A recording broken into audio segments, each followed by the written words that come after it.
সবুজপুর গ্রামের পাশের গভীর জঙ্গলে লুকিয়েছিল এক ভয়ঙ্কর 5 মাথাওয়ালা সাপ। তার 5টি মাথা, 5 রকম শক্তি।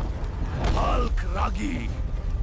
কেউ যদি আমার মানুষদের আঘাত করে, হাল্ক তাকে ছাড়ে না। ফস, এই জঙ্গল আমার রাজ্য। আজ কেউ বাঁচবে না। হাল্ক ভয় পায় না। আয়, লড়াই কর। এক মাথা আগুন ছুড়ে দেয়, আরেক মাথা ছড়ায় ভয়ঙ্কর বিষ।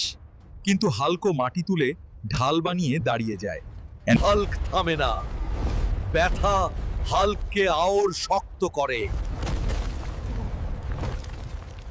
আরর ঘ। এই শক্তি হাল্ককে হারাতে পারবে না। এক এক করে সাপের মাথা মাটিতে লুটিয়ে পড়ে। শেষ শক্তি দিয়ে হাল্ক সাপটিকে পাহাড়ের দিকে ছুঁড়ে ফেলে। হাল্ক বন্ধুদের রক্ষা করে। সবুজপুর হাল্ক জিন্দাবাদ। নায়ক।